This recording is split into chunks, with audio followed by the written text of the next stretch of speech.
e nós estamos orando com os Salmos. E hoje, o Salmo de número 36. E eu quero convidar a todos que estão conosco a terem suas Bíblias em mãos, abertas no Salmo de número 36, para fazermos a nossa reflexão em um tema muito importante. Deus é bom em ser bom, o homem não. E esse salmo vai nos ensinar essa grande verdade. Sempre que nós olhamos para Deus e tentamos aprender com Ele como devemos viver nossas vidas, é sempre necessário olhar os contrastes que Deus apresenta entre nossa humanidade limitada e sua santidade eterna e ilimitada. E palavras como bondade, benignidade, fidelidade são só alguns sinônimos que mostram o mesmo atributo divino. Deus é assim, integralmente Deus. E o homem, veja que interessante, o homem pratica a maldade porque ele é mau por natureza. Ele não é mau porque pratica a maldade, ele pratica a maldade porque é mau, ou é o mesmo que dizer, nós pecamos porque somos pecadores, e não o inverso disso. E sempre que vamos olhar a natureza divina em contraste com a natureza humana, é indiscutível as diferenças claras entre Deus e o pecado, entre a sua bondade divina e a nossa maldade humana. E esse Salmo 36, ele vai mostrar exatamente isso. E como eu e você, como nós somos limitados pela nossa própria natureza caída, nós precisamos de proteção e de livramentos constantes. Porque uma grande verdade é, se não formos nós mesmos os algozes de alguém, com certeza nós viveremos cercados por pessoas perversas. E assim Deus, por ser essencialmente bom, ele fornece e promete proteção inesgotável aos seus filhos. E queridos, nós precisamos orar por isso todos os dias, porque todos os dias nós estamos em sérios perigos. Tenha essa certeza no seu coração. Na prática judaica antiga, eles faziam essa oração do Salmo 36, principalmente do versículo 7 até o 10, todas as manhãs, era considerada por eles a oração da manhã, e parece ser essa mesmo a intenção de Davi, o compositor dessa oração, em forma de poesia e canção. A ideia é começar o dia entregando-se completamente a Deus e confiando nele. E é o mesmo que Jesus ensinou quando no Sermão do Monte, lá em Mateus capítulo 6, ele disse para as pessoas clamarem a Deus, mas livrai-nos do mal. É uma oração diária, a oração por proteção e por livramentos. E aí, uma pergunta inevitável surge.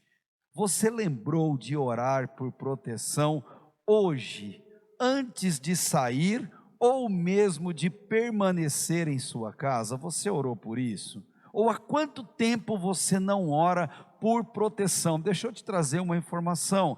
A nossa casa oferece tão grandes riscos ou maiores do que o ambiente externo. Não sei se você sabia disso. Existem estatísticas que comprovam a gravidade, por exemplo, de acidentes domésticos. A Universidade de São Paulo tem estudos a esse respeito, e uma médica, ela faz um comentário muito interessante ao final de um estudo, dizendo que 90% dos acidentes domésticos poderiam ser evitados. Nossa casa também oferece perigos.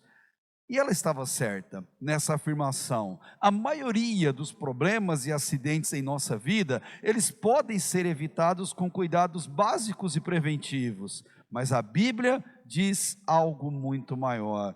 é possível prevenir também, e acima de tudo, mediante uma vida intensa de oração, clamando por proteção.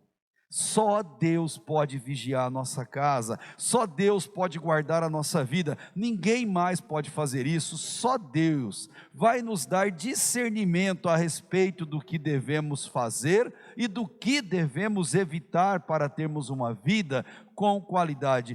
Deus é o Deus de maravilhas. O George Coules é um dos autores do cantor cristão, especialmente o hino de número 7, e ele diz algo bem interessante na estrofe desse hino. Ele fala assim: no céu, na terra, que maravilhas, vai operando o poder do Senhor, mas seu amor aos homens perdidos, das maravilhas, é sempre a maior. E em uma das frases aqui dos versos dessa música, ele fala assim: já nossos pais nos contaram a glória de Deus, falando com muito prazer, que nas tristezas, nos grandes perigos, Ele os salvou por seu grande poder. Esse é o Deus que nós amamos, que nos protege, que nos livra, e hoje nos desafia: peça e confie na proteção que vem do Senhor. Ele é bondoso em tudo, principalmente quando o assunto é cuidar de nós, ovelhas do seu rebanho. Davi enfrentou muitos combates na vida e venceu a imensa maioria deles. Sabe por quê? Porque ele colocava Deus à frente de tudo. Sabe como? Orando. Queridos, Deus não admite a maldade em qualquer lugar que seja. Ele combate em nosso lugar, mas ao mesmo tempo nos concede o privilégio de orarmos a Ele, dependendo dEle e fazendo parte do processo vitorioso. Como Deus é bom! E deixe-me dizer uma coisa para você que nos acompanha: achar que nada jamais vai nos acontecer, não orar pedindo proteção de Deus para o nosso dia a dia, é no mínimo uma ingenuidade trágica. Pensar que as pessoas em nossa volta são boas e confiáveis, cheias de boas intenções, pensar que o mundo é bom, que a natureza humana não é tão ruim assim, é uma marca de adoecimento, e graças a Deus nós temos os salmos para nos medicar. E Davi, ele faz isso. Primeiro, ele vai mostrar para a gente que o mal é limitado. As pessoas más também têm essa limitação. Todo ser humano mau, ele pensa que é inútil servir ou amar a Deus. Eles pensam isso. Eles acreditam que Deus não existe. Outros vão dizer que Deus até existe, mas Ele não se importa conosco. Ele nos deixou ao seu bel prazer, a nossa própria sorte. Tantos outros defendem que Deus está morto e, portanto, Ele não serve para mais nada, mas como eles estão errados!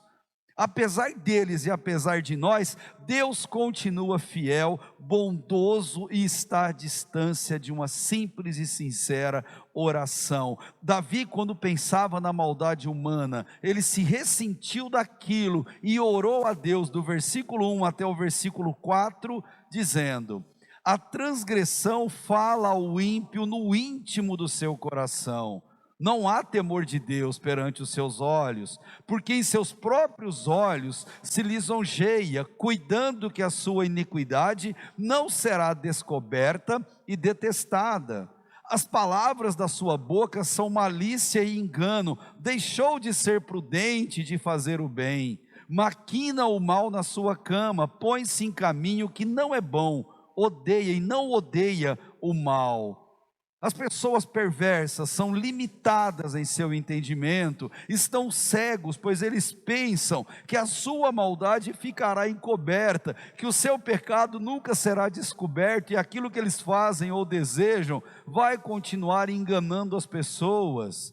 Mas como disse um protestante francês, Jacques Abadie, ele disse algo fantástico: você pode enganar uma pessoa por muito tempo. algumas por algum tempo, mas nunca vai conseguir enganar todas o tempo todo. E a Deus, com certeza, não se engana nunca. Então, o que isso nos parece salta aos olhos, como diz um ditado popular: a casa deles vai cair, é questão de tempo. Um dia isso vai acontecer, se não aqui na terra, certamente será na eternidade, e vai ser tarde demais descobrir essa verdade no inferno. Tarde demais. A parábola de Rico e Lázaro, que está lá em Lucas 16, é um grande exemplo disso. O ser humano, ele pode ser tão rebelde diante do Criador, que chega a praticar maldade contra as pessoas, sem sentir o temor do Senhor. Não tem receio de quaisquer circunstâncias dos seus atos ruins, vivem numa espécie de ilusão ou cegueira deliberada. E nós sabemos que o pior cego sempre será aquele que insiste em não querer ver.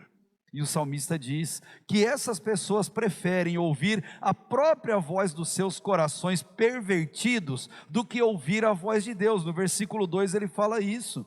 Eles chegam a pensar que estão imunes às desgraças finais que os seus atos vão trazer sobre si. São orgulhosos e acham que estão acima da maioria das pessoas. E quando a gente rejeita Deus, nos tornamos nossos próprios deuses.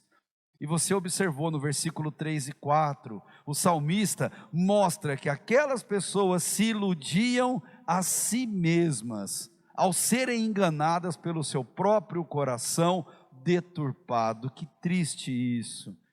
Gente que não quer saber de discernir entre o bem e o mal, e por isso não refreia a maldade que pratica contra as pessoas. Ele até vai dizer no Salmo, que a boca dos maus fala daquilo que o coração estão cheios, e vão caminhando para uma trajetória, ladeira abaixo, sem se dar conta disso. Então Davi, o salmista, ele vai, no segundo momento, mostrar a grandeza de Deus, um contraste entre a limitação humana, e agora ele mostra a grandeza humana, e ele quer dizer algo bem claro: não existe linguagem humana capaz de descrever a infinitude de Deus, não tem como. Deus é grande demais, soberano demais, os seus atributos de caráter nos permite conhecer um pouco de Deus. Entretanto, só o que temos para descrevê-lo é a linguagem. E Davi vai usar desse recurso de um jeito muito interessante. Observe a partir do versículo 5.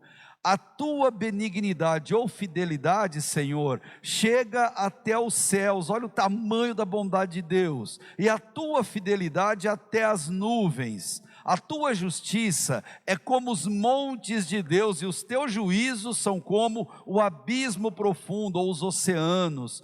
Tu, Senhor, preservas os homens e os animais, e quão preciosa é, ó Deus, a tua benignidade. Os filhos dos homens se refugiam às suas asas, eles se fartarão de gordura da tua casa, e os farás beber da corrente das tuas delícias, pois em ti está o manancial da vida, na tua luz vemos a luz.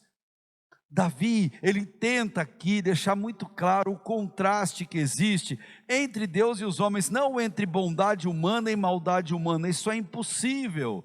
As nossas maldades só podem ser contrastadas com a bondade de Deus, porque só Deus é bom.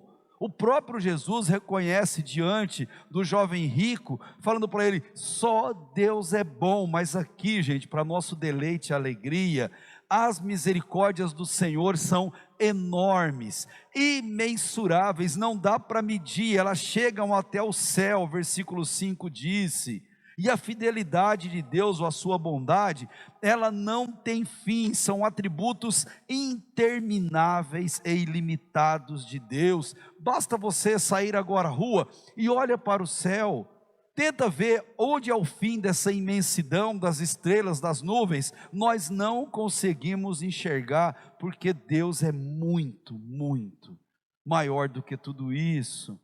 No verso 6, a justiça de Deus ela é inabalável, como Paulo disse aos Romanos. Ó profundidade da riqueza, da sabedoria, do conhecimento de Deus, ele diz: quão insondáveis são os seus juízos e inescrutáveis os teus caminhos. E aqui Davi faz uma comparação com elementos naturais. Nada, humanamente falando, tem o poder de abalar as montanhas e os oceanos. Gerações vão, gerações vêm, e eles continuam firmes no seu mesmo lugar. Deus cuida da obra da sua criação, Ele cuida de mim, de você, cuida dos animais, Ele cuida das plantas. Não existe um só homem na face da terra que não seja cuidado pelo Senhor. E Davi, no versículo 7, faz até uma comparação muito bonita, como as aves fazem com os seus filhotes, colocando a sombra das suas asas. É assim que Deus também protege e cuida de cada um de nós.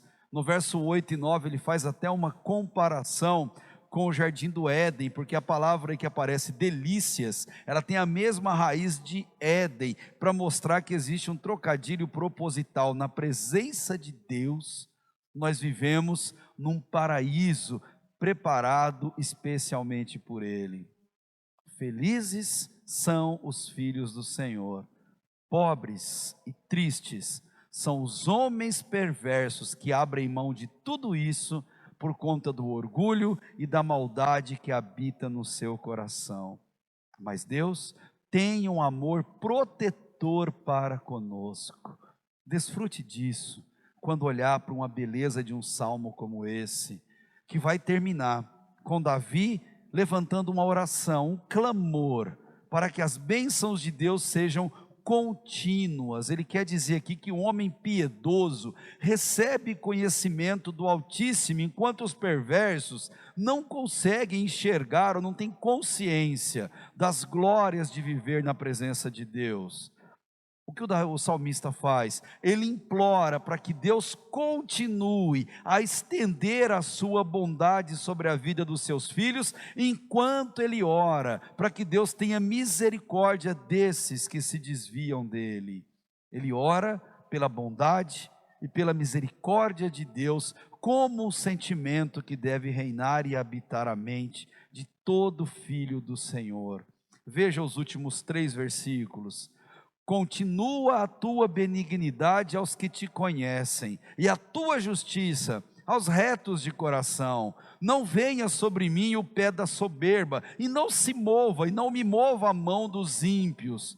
Ali caídos estão os que praticam ou praticavam a iniquidade, estão derrubados e não se podem levantar. Nesse embate entre os maus e os filhos de Deus, a proteção divina é só o que garante a nossa proteção.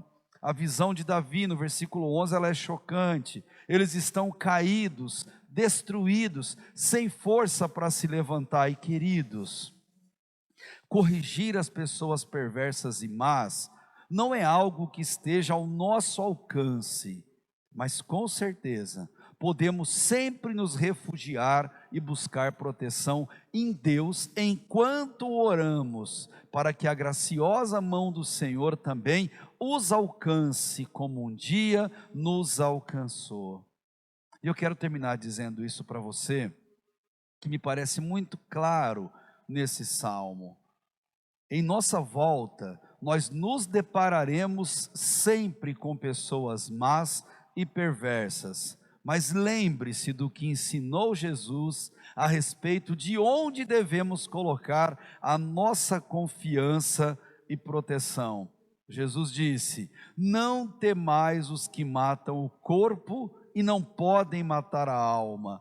Temei antes aquele que pode fazer perecer no inferno a alma e o corpo. E ele completa com a história: não se vendem 2 passarinhos por um ceitil?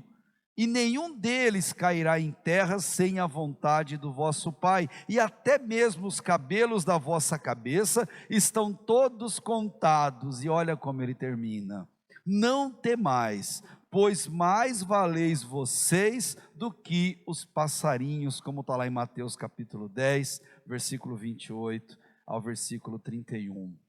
Creia, mesmo no ambiente em que nós vivemos, Deus é bom em ser bom. Descanse na proteção dEle, descanse na certeza que Ele continua a guardar a nossa vida. Se você concorda com isso, feche teus olhos e vamos orar, vamos falar com Deus em oração. Pai, nós descansamos no Senhor, nós temos essa certeza, Pai, que o Senhor é quem nos guarda, que o Senhor nos coloca na sombra das tuas asas, que o Senhor nos tem em suas mãos, e mesmo diante de dificuldades, de situações conflitantes, o Senhor é o nosso Deus protetor, aquele que nos guarda, aquele que se faz presente em nossa vida, em todos os momentos pelos quais nós passamos. Obrigado, Deus, pela sinceridade do salmista, de Davi, em compor essa oração tão maravilhosa. E nós queremos aqui reafirmar que o Senhor é bom em ser bom, e nós vivemos felizes, ó Deus, por habitarmos na Tua presença santa. Protege-nos, guarda-nos, ó Deus, de toda forma de mal. E por favor, Pai, com bondade e misericórdia, alcance, Deus, aqueles que estão em nossa volta, que ainda não entregaram a vida para o Senhor. Que o Teu Espírito Santo, Deus, possa incomodar esses corações. Obrigado, Deus, pela Tua palavra. Obrigado pelos salmos, por esses remédios para a nossa alma. Ajuda-nos, ó Deus, a sermos medicados e curados por eles. É o que desejamos e oramos. No nome de Jesus. Amém.